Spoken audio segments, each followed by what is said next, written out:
شكرا يا ربي شكرا هديت قلبي شكرا نورت دربي شكرا شكرا يا رب. ہاں تیسری چیز ولا تتركن صلاة مكتوبة متعمدا فإن من ترك صلاة مكتوبة متعمدا فقد برئت منه ذمة الله.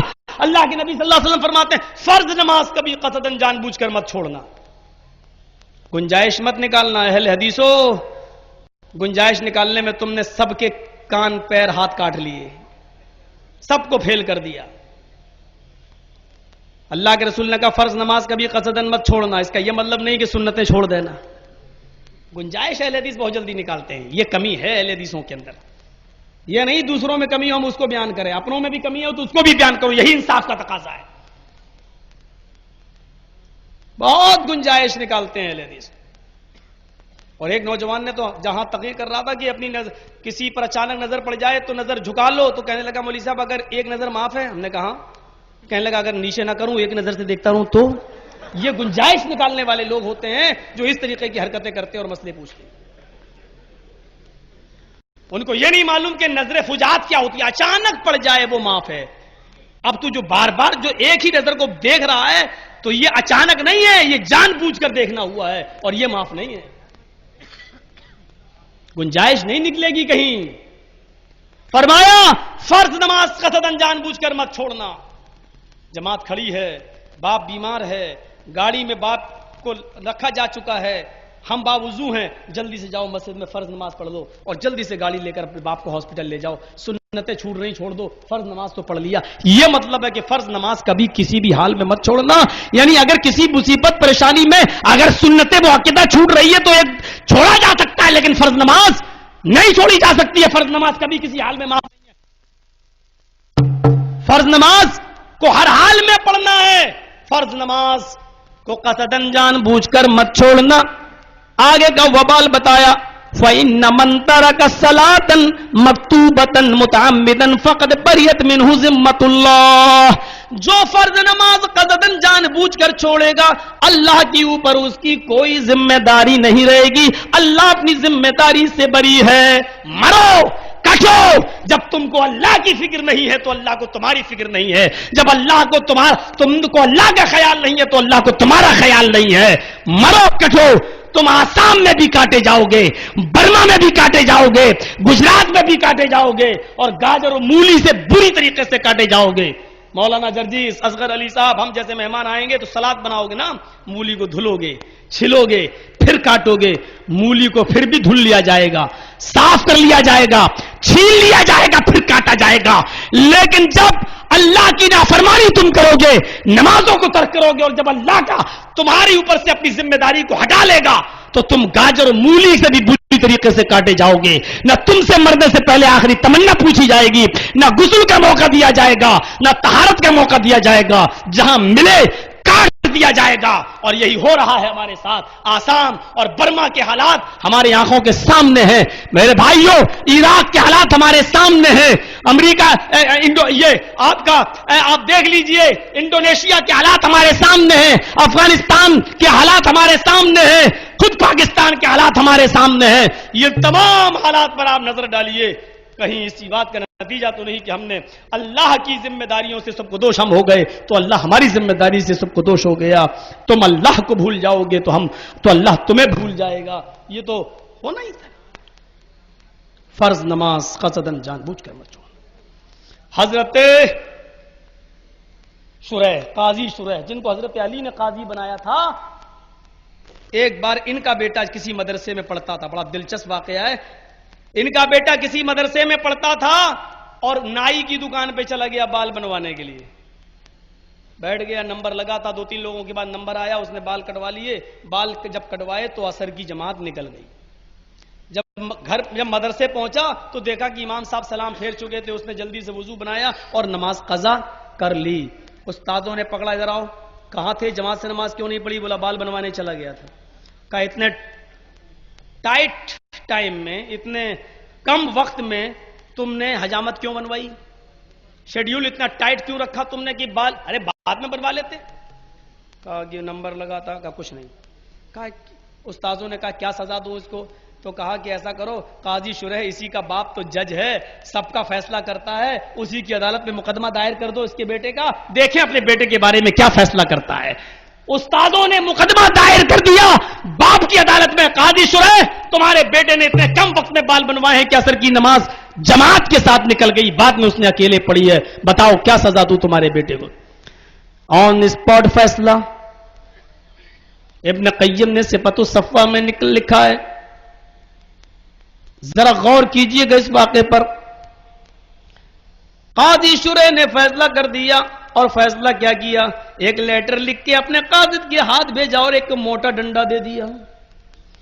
استاذوں نے جب لیٹر کو پڑھا تو اس میں یہ لکھا ہوا تھا میرا فیصلہ میرے بیٹے کے بارے میں یہ ہے کہ جو ڈنڈا میں تمہیں بھیج رہا ہوں، اس ڈنڈے سے میرے بیٹے کو اتنا پیٹو اتنا پیٹو اتنا پیٹو کہ جب تک یہ ڈنڈا ٹوٹ کر 3 ٹکڑے نہ ہو جائے تب تک میرے بیٹے کی پٹائی بند مت کرو۔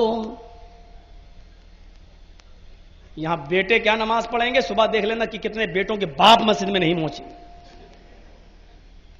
اللہ کے نبی قاضی شرح کیا کہہ رہے ہیں؟ لیٹر میں اتنا مارو میرے بیٹے کو کہ جب تک یہ ڈنڈا ٹوٹ کر 3 ٹکڑوں میں نہ بٹ جائے تب تک پیٹتے رہو، اور جب 3 ٹکڑے ہو جائے تو پیٹنا بند کر دو، لیکن چھوڑو نہیں، بند کمرے میں، ایک کمرے میں بند کر دو، اس کا کھانا پانی بند کر دو۔ اگر وہ توبہ کر لے اور معافی مانگے اور یہ کہے کہ آئندہ میں ایسے کم وقت میں حجامت نہیں بنواؤں گا تو اس کا کھانا پانی جاری کر دو، اور اگر وہ وعدہ نہیں کرتا ہے اور توبہ نہیں کرتا ہے تو اس کو بھوکا پیاسا مر جانے دو، کمرے کے اندر بند۔ آن اسپاٹ فیصلہ۔ ہم کیا فیصلہ کریں گے اپنی اولاد کے لیے؟ اور یہ تو کتنا بے غیرت باپ ہے۔ کانپور شہر ہے نا، لکھنؤ کے بعد اب اسی کا نمبر آتا ہے بڑے شہروں میں۔ 5 سال کا بیٹا، 10 سال کا بیٹا، happy birthday to you, cake کٹوا لو اسے۔ میرا بیٹا 10 سال کا ہو گیا، 11 سال کا یہ باپ کتنا بے غیرت ہے۔ میری سمجھ میں نہیں آتا ہے کہ یہ خوشی منا رہا ہے اپنے بیٹے کے 10 سال ہونے پر۔ ارے تیرا بیٹا 10 سال کا نہیں ہوا، اگر اللہ کی طرف سے وہ 70 سال کی زندگی لے کر پیدا ہوا تھا تو اب تیرا بیٹا 10 سال چھوٹا ہو گیا ہے، وہ 60 سال اب اس دنیا میں صرف زندہ رہے گا۔ تو خوشیاں منا رہا ہے کہ میرا بیٹا بڑا ہو گیا، بڑا نہیں ہوا۔ تیرا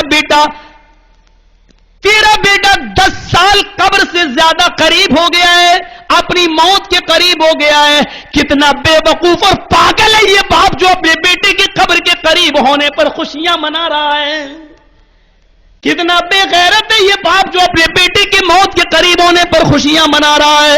اسی لیے اللہ کے نبی نے یہ نہیں فرمایا جب تمہارا بیٹا 1 سال 2 سال بڑا ہو تو خوشیاں مناؤ، جنم دن مناؤ، بلکہ یہ کہا ہے جب تمہارا بیٹا 7 سال کا ہو تو نماز کا حکم دو، جب 10 سال کا ہو جائے نماز نہ پڑھو، پڑھے تو ڈنڈا اٹھاؤ، جوتا اٹھاؤ، چپل اٹھاؤ، مار مار کے اس کو مسجد میں لے جاؤ۔ ہمارے نبی چاہتے ہیں کہ میرے بیٹے 10 سال کی عمر میں ایسا نیک عمل کریں کہ اگر ان کی عمر بڑھ رہی ہے تو وہ جہنم کے قریب نہیں بلکہ دھیرے دھیرے وہ اپنے جنت کے قریب ہوتے جائیں۔ ہمارے نبی عمر کے بڑھنے کے ساتھ ساتھ بچوں کو جنت کے قریب کر رہے ہیں، اور آج کا یہ ویسٹرن کلچر، یہ مغربی تہذیب، یہ پشچمی سبھیتا آج کل جو ہو رہی ہے، جو یہ ہمیں ہمارے بیٹوں کو خوشیاں منانے پر مجبور کرے۔ خوشیاں مناؤ یعنی اپنے بیٹے کی کم عمری پر بوجھ ہلکا ہو گیا ہے، اب 60 سال رہے گا، بس اب 85 سال رہے گا، اب جلدی مر جائے گا، چلو خوشیاں مناؤ۔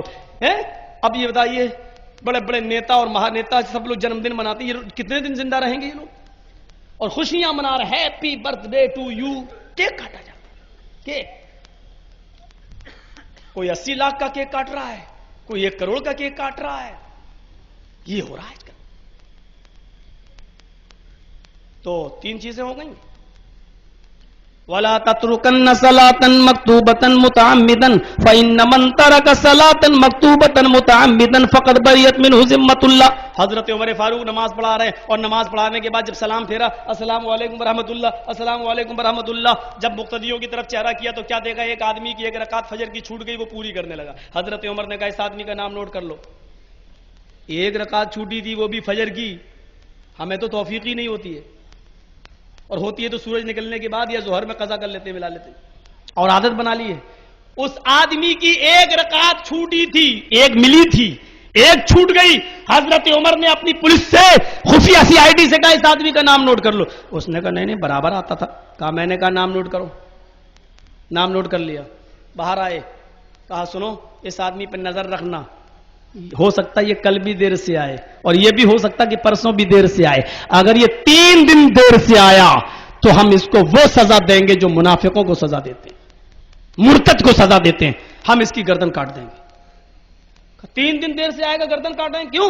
کہا ہم نے اللہ کے نبی سے سنا ہے کہ منافقوں پر 2 نمازیں بڑی بھاری گزرتی ہیں، ایک فجر کی اور ایک عشاء کی، یہ فجر کی اور عشاء کی نماز میں سستی کرتے ہیں، اگر یہ منافقت آج اس کے دل میں آئی ہوگی تو یہ کل بھی دیر سے آئے گا اور پرسوں بھی دیر سے آئے گا۔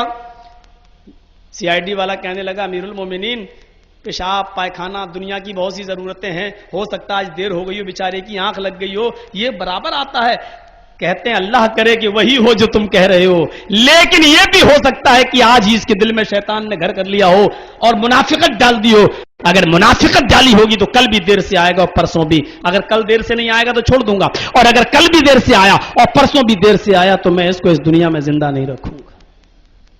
ہم اور آپ اپنے غریبانوں میں جھانکے کتنے % مسلمان لگ رہے ہیں؟ اب لڑائی کر لو، تیرے گھر میں میری بیٹی نہیں آئے گی، میرے گھر میں تیری بیٹی نہیں آئے گی، بھابی ہو کہ سنی ہو کہ دیوبندی ہو کہ بریلوی ہو شیعہ ہو، یہ جھگڑے آج ہم نے کھڑے کر دیے، یہ کوئی نہیں پوچھتا کہ نمازی ہے 5 وقت کی پڑھتا ہے، فجر میں آتا ہے کہ نہیں آتا ہے، اگر فجر کی نماز جماعت کے ساتھ نہیں پڑھتا ہے لگا تو ہم اپنی بیٹی کی شادی نہیں کریں، یہ کوئی سوال نہیں کرتا ہے۔ سوال یہ ہے ہاں کہ چادر چڑھانے کی جائے گی کہ نہیں جائے گی، کنڈے کھائے گی کہ نہیں کھائے گی، شراب کا حلوہ بنانے دو گے کہ نہیں بنانے دو گے، یہ سب سوال کروا لو، اور اس سے فرصت ملی تو ہیرو ہونڈا ہے، یاما ہے، سونے کی زیور ہیں، یہ سارے کام یہ ساری چیزیں پوچھوا لو، لیکن یہ معاملہ نہیں کہ نمازی ہے کہ نہیں ہے، فجر کی نماز پڑھتا ہے کہ نہیں پڑھتا ہے۔ میرے پیارے ساتھیوں ذرا تصور کیجیے آپ ہمارے ہاں معاملے کیا ہے، جبکہ نکاح میں شرط دین رکھی گئی ہے، فاصفر بذات الدین، جس نے دین والی کو ترجیح دی وہ کامیاب ہو گیا۔